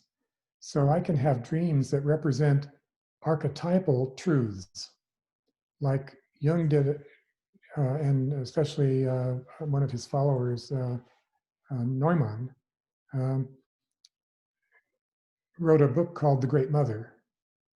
And that book, Neumann's book, is all about the nature of the mother archetype. Like, what is this mother archetype that we all carry inside ourselves, the image of being mothered? And he, for example, says that it's broken into 2 parts, the great mother and the terrible mother. And these are both archetypes.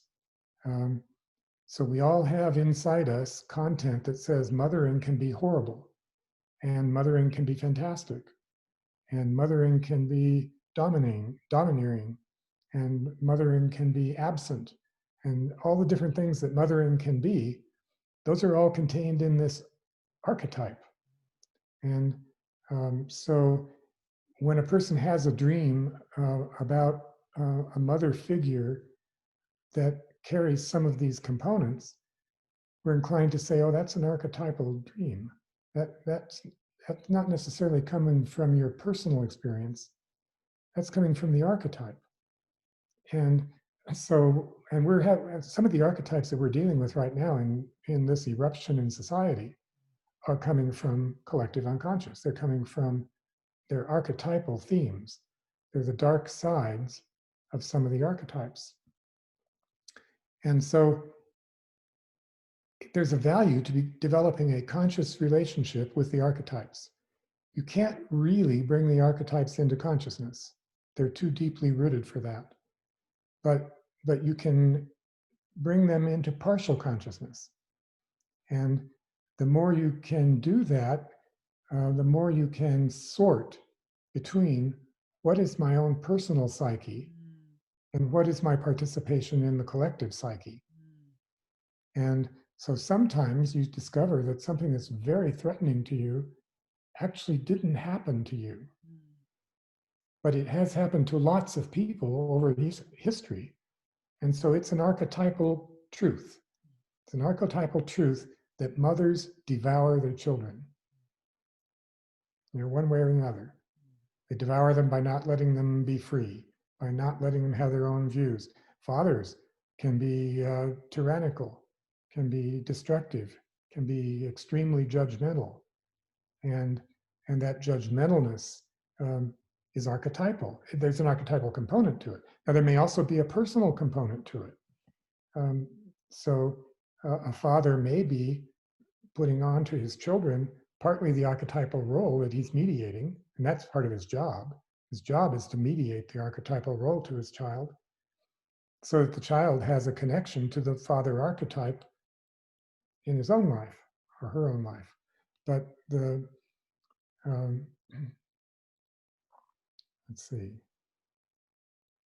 the potential is that the archetype itself is not getting interpreted correctly, that it is being interpreted as a personal experience or as something wrong with you, my mother, who, because you're now being domineering.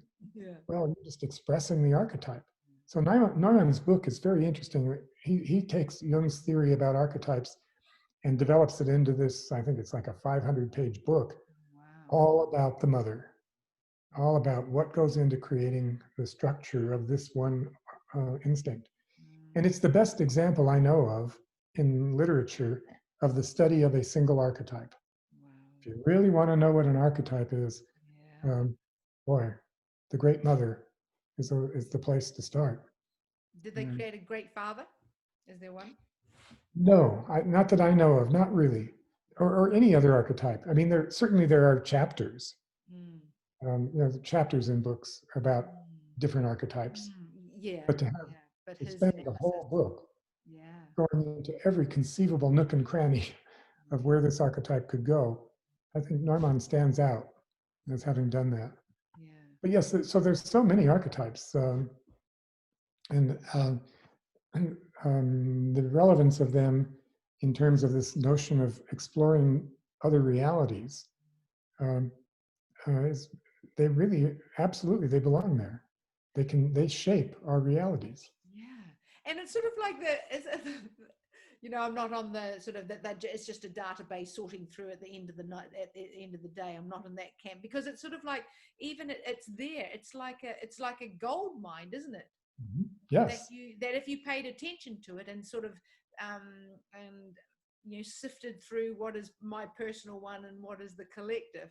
How valuable is that? Why wouldn't you waste it? Why would you waste that valuable, dream or opportunity? Yeah, that's extremely helpful, and certainly as instruction for us as a culture now to deal with what's erupting right now. That's useful, valuable information. Yeah, it's good data.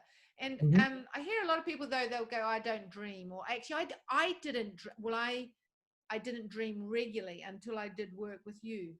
That sort of intentionality around that and what, calling it in or allowing it in or being curious. Well, we have not valued dreams. Certainly the scientific attitude has been that they're not meaningful, that they're pretend, in effect. And so that's a bias that we've all grown up with. And again, it has to do with the notion of consensus reality, because dreams don't go by consensus reality. And so we say, oh, that's a crazy dream, that's an unreal dream. That's a mirage. Those we don't want to acknowledge that the dream presents alternate forms of reality to our ego's conscious reality, because that's the level that we didn't really talk about. But consciousness, the center of consciousness, is the ego, and the ego's job is to protect the psyche, the whole psyche. So it sits there as the center of consciousness, and it tries to protect you. And as it's protecting you, it does so in a number of different ways. But one of the ways it does so is by tuning into consensus reality and trying to keep you there, because that's a safer place to be, because we have all of these experiences and interpretations and understandings of how do you get along and survive and be well in consensus reality. So the ego can see that as a very safe path. The safest path is to get into consensus reality and stay there. And maybe the ego would do that most of the time, except that eruptions come up from the personal and collective unconscious. Because, and here we have to add one more element of Jung's theory, the notion that the ultimate goal of human development is wholeness, which is not the same as perfection. Wholeness is to express everything that you are, and light and dark. So consensus reality wants us to stay in the light side as much as possible. Well, the image of wholeness isn't served by staying in the light side. So there is the need to also have a connection to the darker side. And dreams often serve that function. So we often have dreams about a dangerous figure standing at our door in the middle of the night, an intruder. You can wake up from a dream and feel like somebody's in the room, and it's frightening, terrifying. Well, somebody is in the room, but it's inside you, the dreamer. And what the ego is having to deal with then is that there is this nasty exception to the nice, contained, controlled world that it's been trying to hold together. And that it's being confronted, excuse me, it's being confronted by a force inside you, which is presumably the soul, which is demanding that you become aware of everything that you are, so that you can have fullness of awareness, fullness of expression, wholeness, not perfection, because flaws are part of wholeness. So to have your flaws too, because they are part of your wholeness, and to celebrate them because of that. So that's kind of where Jung's theory goes with regard to dreams. And dreams become the way then to challenge the ego, to challenge the control of the ego. And what one hopes is that a person's ego can feel secure enough in life and secure enough in trusting what comes from inside themselves, that even when kind of really challenging, disruptive things emerge, the ego can say, oh, I think I can deal with that. Or I'll seek help to deal with that if necessary. Yeah, dreams are very much related to the notion of other forms of reality. And they are one of our main ways of introduction to the concept that my own consensus reality that I grew up with isn't the ultimate truth. I love this. I love this. I've never heard of that expression, consensus reality. And that is so helpful. It's like liberating, isn't it? To name it in that way when you're saying about reality and consensus reality, because then we stand back going, oh yeah, so the idea of the construct, or that we can create something different, or that actually, it's a collective story that we've created to serve and it's a sacred story. Yes. It's the sacred story of your own journey. To me, that's really important part of it. That we each have a sacred responsibility to live the life we've been given. And that includes the collective unconscious that we were given, which is shared by a lot of us, but also different. There are differences in the collective unconscious, for example, ethnically. So different ethnic groups are going to have different, somewhat different archetypes, or different variations of the same archetype. So to the extent that ethnic groups have lived separate lives over a long period of history, evolution is going to create somewhat different collective archetypes for each of them. And then, of course, as we said, at the fundamental level, they're the same for all of us. But yes, so archetypes are getting in touch with all of that is the way of knowing that reality is a consensus thing. That actually, ultimately, we don't know what reality is. I mean, that's important to add that. It's not like it's out there and we're going to find it. It's actually not there. And so that takes into some of the Buddhist ideas and mindfulness too. That it's ultimately in the present moment. If you can pull yourself into the present moment, none of that outside reality exists. Or you could say all of it exists. Yeah. All of the different forms of it exist. Yeah, exactly. Yeah. So there's a wholeness there too. But actually, the more I live, the more I sense that we really don't know very much at all about reality.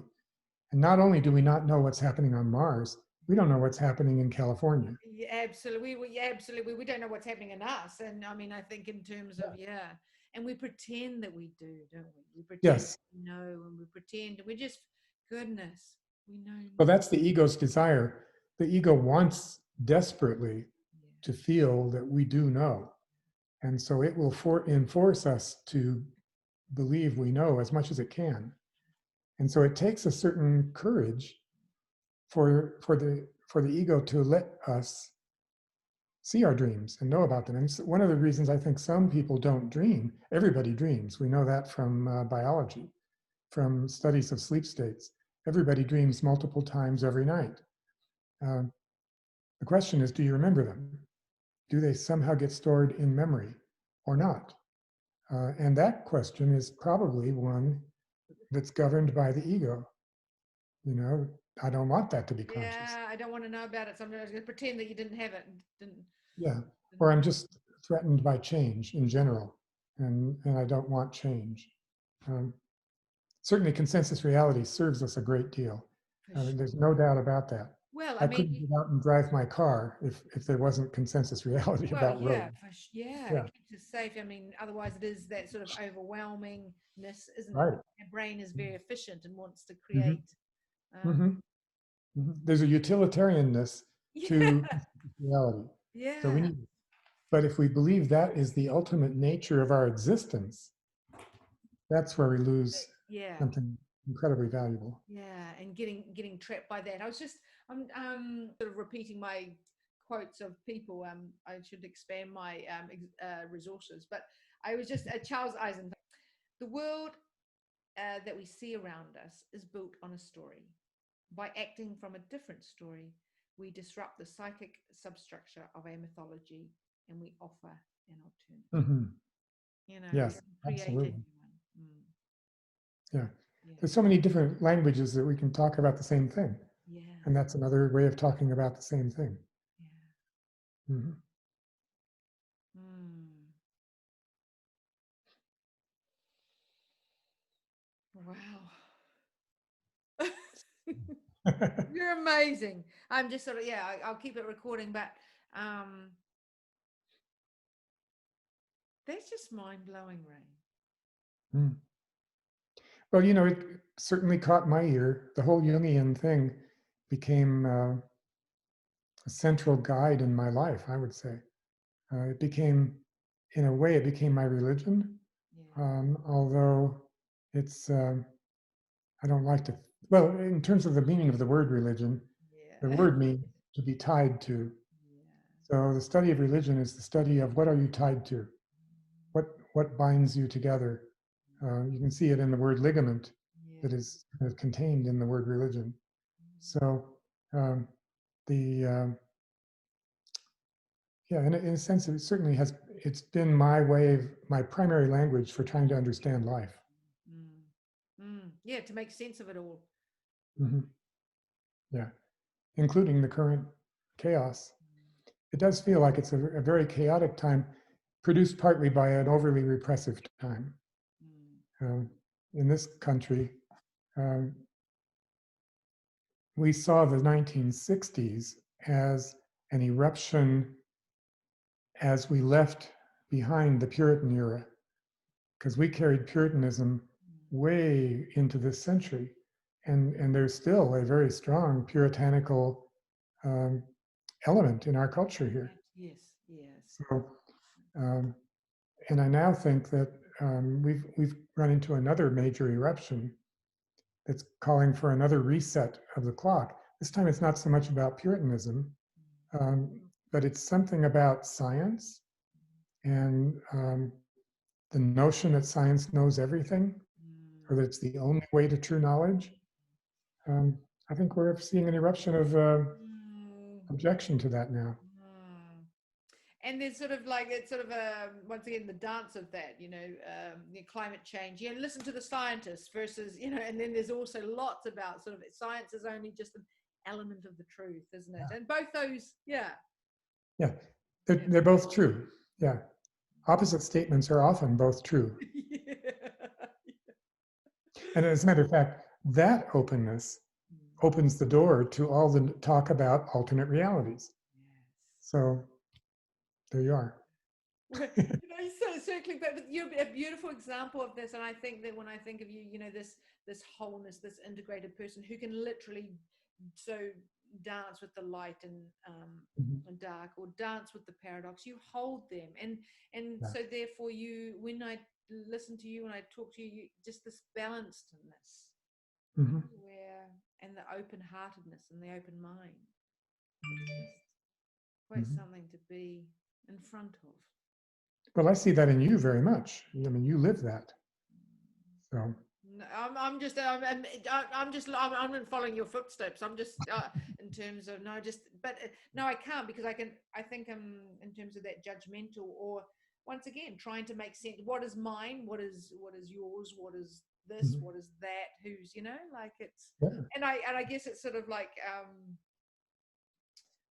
sort of going back in terms of, is it the libido? We've only got a certain amount. It's what we have to let go of, or what we can release. Yes. Yeah. The ego is a very important part of us, but it can be domineering, and it can very much limit our horizons. So learning to give the ego the courage to let go is kind of what a lot of psychoanalysis is about. Strengthening the ego in a sense, but strengthening it not in a controlling way, but in a way that gives it the courage to let go, knowing that it can restore the balance. That is the ultimate spiritual practice, isn't it? The letting go. Well, it really is. Yeah, absolutely. Yeah, that's why I say it's my religion. Oh, sweet man. So we'll put a pause here and see you back for the next Earth Converse podcast episode. In the meantime, go out and enjoy Earth, one conversation at a time.